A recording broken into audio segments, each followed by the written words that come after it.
Hi, I'm Anne from France, and I'm here to tell you my story. Please like and subscribe. I was born when my mom was just 18.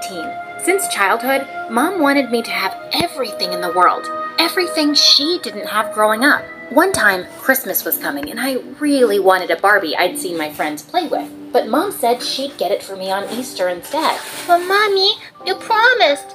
You can't break a pinky promise. Please, please, please. And on Christmas, I was so happy to see that she got the Barbie for me. She was the best. Soon, Mom started getting all sorts of random things. A vase, some magazines, which I totally knew she'd never read, and the most bizarre things. Tons of garden gnomes. Like, why would Mom buy that when we didn't have a garden? I knew something was off. For starters, we didn't need that stuff. And secondly, I wondered where Mom was getting the money from. She worked as a baker in someone else's bakery, and I knew the job didn't pay that much. So one time in 7th grade, when Mom went grocery shopping, I followed her. It was all normal. But then suddenly, Mom acted like a wild toddler and grabbed a bag of marshmallows and hid them inside her baggy sweater. What? Mom was stealing? I ran to her and she knew I'd seen her, and she put the bag back. When we got home, I confronted Mom, and she broke down into tears. What? Who doesn't like marshmallows? I just wanted them, so, I sort of just grabbed the bag. Wow, that's your excuse? Mom, you're not a 2-year-old kid. Please, promise me you won't steal again. Mom rolled her eyes, but promised, and I was relieved. But one time during a parent-teacher meeting, Mom lost it. Seeing the teacher's table full of stationery, Mom's eyes widened, and I knew she was up to no good. And I was right. Just as the teacher went to bring my file, Mom jumped up and started shoving the teacher's stationery in her bag. Before I could react, I heard a laugh. It was Billy from my class, and ever since I'd reported him for cheating on a test, he hated me. This is epic. Stealing school stationery? That's a new low. He snatched Mom's bag and turned it upside down. It was the most embarrassing moment of my life, because Mom hadn't just stolen the teacher's stuff. She also had all sorts of things from around the school in her bag. Everyone looked at us like we were freaks. Later, I found myself in the principal's office with Mom.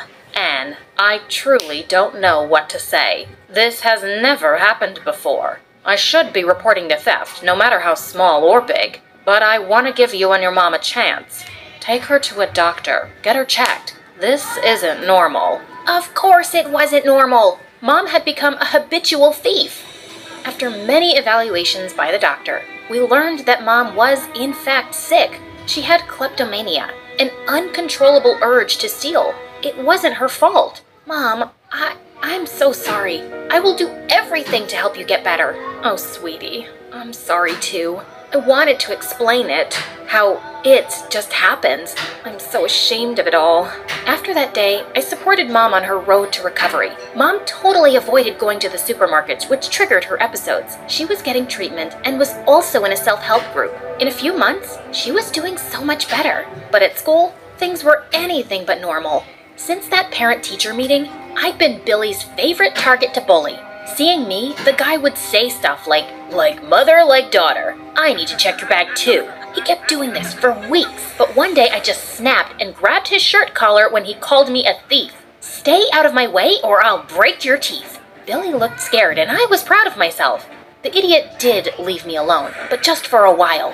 A few months later, we were having a fun fair at school, and Mom and I had set up a brownie stall. Things were going perfect until Billy and his friends came to buy some brownies. Brownies? For $2? So expensive. It's like you're stealing from your customers. Speaking of stealing, is your mom still a thief? I'd had enough. I slapped him hard, and suddenly there was pin-drop silence. Billy, you are a certified jerk. I bet even your family don't pretend to like you, do they? Just get out of line and stay away from me and my mom. Boy, did Billy look pissed. I'd really hit a nerve there. But then suddenly, he shoved the stall so hard. I tried to push the stall back, but I fell, and the large table fell on me. I let out a scream. I was taken to the hospital, and the doctor told me how I had a mild fracture and had to wear a cast. The next day, the principal visited me at the hospital and informed me how Billy was expelled. and his parents were sending him to a really strict boarding school. The guy totally deserved it. With Billy gone, my life was perfect at school. I started to do well in class again and even topped in 10th grade. I wanted to pass high school with flying colors and aim for a scholarship at a prestigious university. Mom was so happy. Oh, my love, I am so proud of you. Mom, so am I. The way you're managing your illness, you make me so proud. Mom and I went to my grandma's for summer vacations, and I had the most fun there. When we returned, I was excited to go back to school. But right on the first day, I was walking when a car whizzed past me at full speed, splashing mud all over me. I realized that it was Billy's friend. Yeah, now look like who you are. Dirt! I was furious. I so wanted to punch the guy, but just then someone threw a stone at the car and the jerk drove off. I turned to see a boy my age. What an idiot. Your clothes. Here, let me help. As the boy helped me wipe the mud off my dress, I felt goosebumps. Thanks. I can take care of it. Saying that, I walked away, feeling so nervous. Gosh, that boy was so cute. At school, the teacher announced that we had a new admission in our class, and I was pleasantly surprised to see that it was none other than my savior. His name was Sebastian, and spotting me, he sat next to me with a toothy grin. Hey, I forgot to bring my books. Can we share? Sure thing. Well, Sebastian seemed like a nice guy, and soon we became friends. He always sat with me, and it made me a tad nervous because this guy was a hunk. All the girls were crazy for him. One time there was a basketball match at our school, and all of a sudden, Sebastian took off his shirt and there was a loud gasp from the audience. And the next thing, all the girls were around him. Sebastian came running to me. Oh, please, Anne, save me from them. Then you shouldn't have taken off your shirt. Oh, jealous? What? Why would I be jealous? Come on, I know you like me. Well, I'm hoping that you do, because the thing is, I like you, Anne. I like you a lot. Saying that, he kissed me on the cheek and whispered that he'd pick me up for a date in the evening. How could I say no to that? For our first date, Sebastian took me to a picnic on the beach. It was the perfect first date. Before dropping me back home, he kissed me. We dated for weeks, and I felt like I had the most perfect boyfriend ever. I was falling for him hard, until one day I saw Sebastian surrounded by Billy's friends. What were they doing with Sebastian? Sebastian, can I talk to you? Yeah, maybe later. So, what were you saying? Whoa, he actually did that. I was so mad. Throughout the day, I totally ignored him. But he was constantly on my mind. So much that I totally forgot about the big test we had in history class, and I ended up failing miserably. Gosh, that's what you get when you think about boys.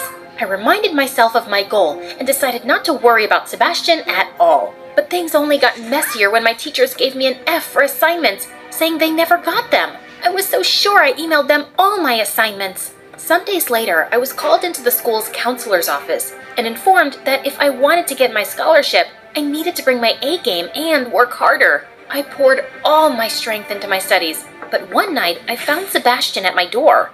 Want to go out? What? You act like you don't know me and now you're here?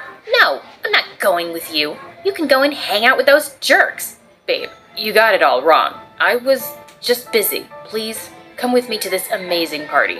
Come on, you're my girlfriend. I was determined not to go, but when he literally begged me, I caved in.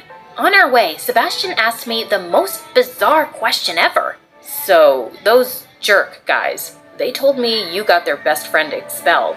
Some guy named Billy? What exactly happened? Got him expelled? I had nothing to do with it. He brought it upon himself. When we parked outside the party, I showed Sebastian pictures of the time I wore a cast. And then I told him all about Mom's kleptomania and how Billy was always pestering me, and what he did at the fun fair. He looked really shocked. Let's go somewhere else. This party doesn't look worth it. What? We drove like half an hour to be here. Come on. Well, that party was insane. At first, Sebastian seemed edgy, but later he loosened up and we danced like crazy. But when Sebastian spun me, I suddenly found myself facing Billy. Hey, thief. Did you miss me? I'm so thankful to my brother for getting back at you. Getting back at me? Brother? What was he talking about? I pushed him away, and looking at Sebastian, I could tell Billy was telling the truth. Sebastian was his brother. It was so fun messing with your head. First, making your grades go down. Even deleted your assignments from the school's main computer. Then, my brother totally fooled you into thinking he cared for you. And now, he's gonna dump you. Oh, you're so pathetic. Come on, let's finish this party on a fun note. I felt furious, but before I could do anything, Sebastian pounced on Billy. Leave her alone. I told you not to do this. You lied, Billy. You lied to me. So what? Don't tell me you have the hots for her now. What happened to family before chicks? I swear, Anne. He said you were the one who got him kicked out of school by wrongfully accusing him of something. I'm so sorry. You're apologizing to this bimbo? And just then, Sebastian punched Billy square in the jaw and then came towards me. But before Sebastian could even open that lying mouth of his, I gave him a tight slap. Stay away from me. I hate you. I ran from that party and cried my heart out to Mom. The next day, Sebastian wasn't at school, or the next. The teacher said he'd left. Why do I care? Good riddance. But why couldn't I forget him? I was crushed and distracted, and I just couldn't focus on my studies. And I actually failed high school. All my dreams of going to some big university were crushed. I felt depressed for a long time. But one day, Mom took me with her to her support group, and hearing the inspiring stories of others gave me hope. Soon, I started working with Mom at the bakery, and after a couple of years, we were able to open a little bakery of our own. It was Mom's dream, and I was glad that together, we could make it happen. After a 3-year break, I started preparing for high school exams, and this time, I topped and even got a scholarship to my favorite university. Told you you could do it. I never stopped believing in you. Thanks, Mom. I love you so much. One day, I was closing up the bakery when I heard a familiar voice calling my name. It was Sebastian. Before you say anything, hear me out. I am so sorry, Anne. Billy, he's my baby brother. He lied to me. I should have known. I am so sorry for everything I did to you. Fool me once, shame on you. Fool me twice, shame on me. The next day, a surprise awaited me at the bakery. It was Sebastian with a broom. What the heck? Mom had actually hired him. I really hated it, but Mom wanted me to give him a chance, because she knew that deep down, I still had feelings for that idiot. Sebastian tried his best to win me over, but I stayed strong. I couldn't let him know that I still cared. One night at the bakery, Mom fainted suddenly, and it was Sebastian who took us to the hospital. And we learned she'd had a stroke. I was devastated. I was about to start college, and this happened. But thank God Sebastian was with us. He took care of Mom, and I was able to leave for college. While I was miles away, Mom called me every day and told me how Sebastian took care of her and the bakery, and then she said something that got me thinking about my feelings for Sebastian. Honey, you know, sometimes love needs a second chance because it wasn't ready the first time around. Think about it. She was so right. So, during summer break, I traveled back to my town and went straight to the bakery where Sebastian was working, alone. Hey, what are you doing here? Without replying, I kissed him, and Sebastian swept me into his arms. Anne, can we start over? Can we create new memories? Can you give me another chance? Because I love you so much. I love you too.